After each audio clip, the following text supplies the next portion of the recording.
Teaching एक science और art है। अब साइंस इसलिए है कि ये सिस्टमेटिक है। अब जब सिस्टमेटिक है तो उस सिस्टमेटिक टीचिंग के लिए आपको लेसन प्लानिंग करनी पड़ती है और उसके मुताबिक आपको अपने मामलात को इम्प्रोवाइज करना पड़ता है, टीचिंग को बेहतर करना पड़ता है। तो उस लेसन प्लानिंग में जो बहुत ही एक इम्पॉर्टेंट रोल है वो रॉबर्ट ग्लासर का है, जिसने basic teaching model for lesson planning 1962 में पेश किया। अच्छा, ये बेसिक क्यों कहलाता है? क्योंकि बहुत ही इजी है और बहुत अर्ली टाइम्स में इसने दिया कि क्लासरूम का जो लेसन प्लान है या क्लासरूम को आपने कैसे सिस्टमेटिक तरीके से चलाना है कि मैक्सिमम आपका आउटकम है, बच्चे ज़्यादा से ज़्यादा लर्निंग करें। तो अब ये इम्पॉर्टेंट है बहुत ज़्यादा। अब इम्पॉर्टेंट क्यों है? क्योंकि इसको हम कहते हैं also called classroom meeting model, यानी इसको ये साइकोलॉजिकल बुनियाद पे बना गया और क्लासरूम के अंदर आप इजी स्टेप्स के ज़रिए आप अपनी लेसन को पढ़ा सकते हैं, अच्छी टीचिंग कर सकते हैं। 4 इसके इजी स्टेप्स हैं, इसलिए इसको बेसिक टीचिंग मॉडल कहते हैं। और फर्दर सूटेबल टू ऑल, सारी क्लासों के लिए, सारे सब्जेक्ट्स के लिए और सारे किस्म के बच्चों के लिए इसको सूटेबल तस्वर किया जाता है। बहुत ही बेसिक सा है।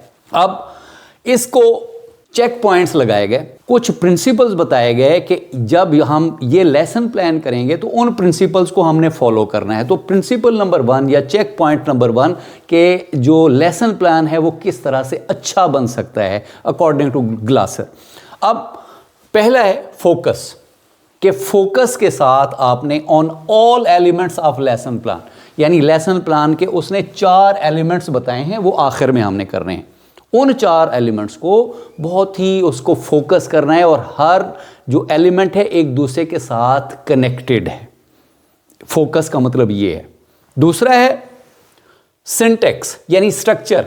इसका स्ट्रक्चर उसने बना के दिया कि इस स्ट्रक्चर का सीक्वेंस क्या होगा। ये स्ट्रक्चर यहाँ पर मैंने बनाया हुआ है, इसको हमने डिटेल में आखिर में डिस्कस करना है।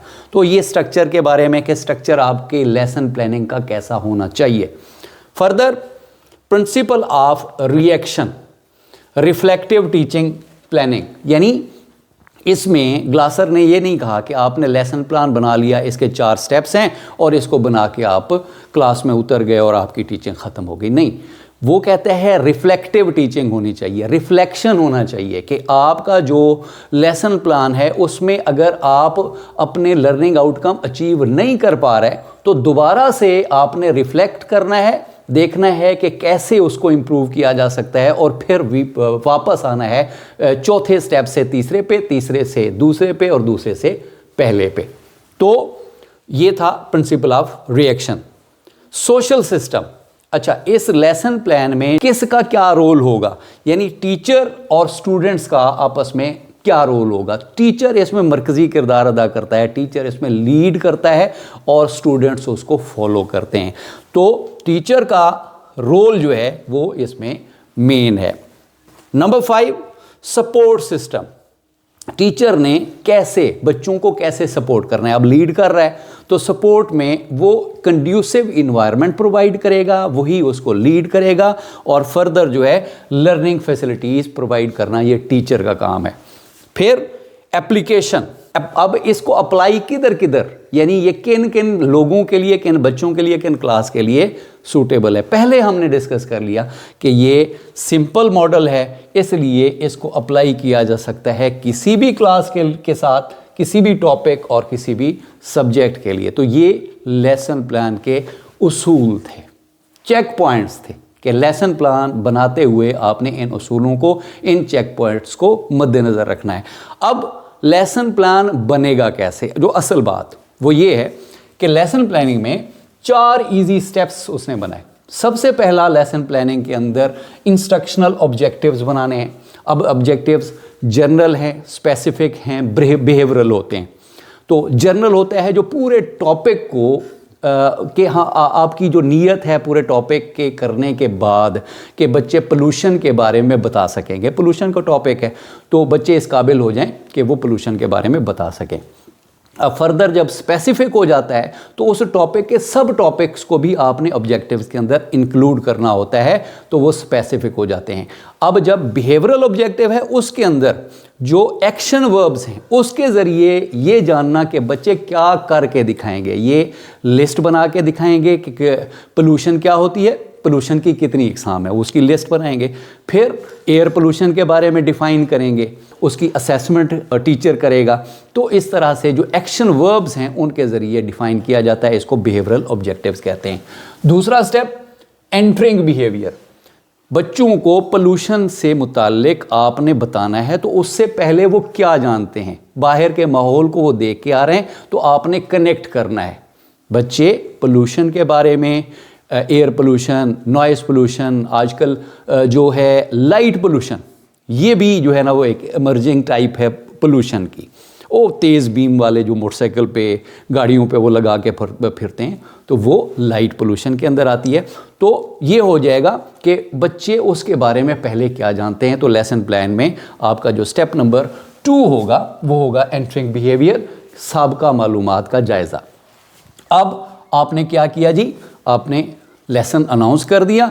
अनाउंस करने के बाद आपका प्रोसीजर क्या होगा, आपने कोई उसमें एक्टिविटीज़ करवानी है। आपने पहले शुरू में जो है ना वो इंट्रो करवाना है, फिर फर्दर उसकी डिटेल और उसको डिफ़ाइन करना है। तो ये पूरा प्रोसीजर होगा, इंस्ट्रक्शनल प्रोसीजर। इसके अंदर मेथडोलॉजी आ जाएगी, इसके अंदर वो सारी चीज़ें जो क्लासरूम के अंदर टीचर प्रैक्टिस करता है, इसको इंस्ट्रक्शनल प्रोसीजर कहते हैं। और आखिर में क्या होगी जी, असेसमेंट होगी। आखिर में असेसमेंट की जाएगी, चेक किया जाएगा कि जो कुछ मैंने पढ़ाया बच्चों को किस हद तक समझ आई। अगर नहीं आई तो उसको एक दफ़ा आप रिवाइज़ भी कर सकते हैं। उन बच्चों को भी आप चेक कर सकते हैं जिनके ऊपर आपको शाइबा होता है कि इन बच्चों को ये ज़रा स्ट्रगल करते हैं। तो ये आपका नंबर 4th स्टेप आ गया असेसमेंट का। अच्छा, अब इसके अंदर क्या है, एक यहाँ पर हमने पढ़ा था principle of reaction, reflective teaching. अब ये लॉजिकल है, सिंपल है, तो कैसे है? अगर आपने असेसमेंट चेक की और आपको लगा कि जो मेरे डिज़ायर्ड ऑब्जेक्टिव्स थे वो मीट नहीं हो रहा है, तो फिर क्या करना है, आपने फिर वापस जाना है, दोबारा से अपने लेसन प्लान को बेहतर करना है, इंस्ट्रक्शनल प्रोसीजर को बेहतर करना है। इसी तरह से आपने जो उनसे साबका मालूमात के क्वेश्चन किए हैं वो आपने चेक करने हैं। फिर देखना है कि जो आपके जो ऑब्जेक्टिव्स हैं क्या वो स्पेसिफिक थे, टू द पॉइंट थे, जो आपने ऑब्जेक्टिव्स बनाए उनको भी आपने बेहतर करना है। तो इस तरह से ये एक किस्म की लूप बन जाएगी। आप दोबारा जब आप रिफ्लेक्टिव टीचिंग करेंगे तो आपको पता चलेगा कि कहाँ कहाँ पर मसाइल थे। तो ये दोबारा से आप वापस जाएंगे और पहुँचेंगे एक नए लेसन प्लान को, यानी ये मुसलसल एक अमल है जिसको आप इम्प्रूव करते हुए जाएंगे। तो ये था आज का हमारा टॉपिक ग्लासेस से मुतालिक, उसके बेसिक टीचिंग मॉडल से मुतालिक। होपफुली आपको पसंद आया होगा। चैनल पे नए हैं, इसको सब्सक्राइब कीजिएगा, ज़्यादा से ज़्यादा शेयर कीजिएगा और अपने कमेंट्स देना ना भूलिएगा। Thank you very much.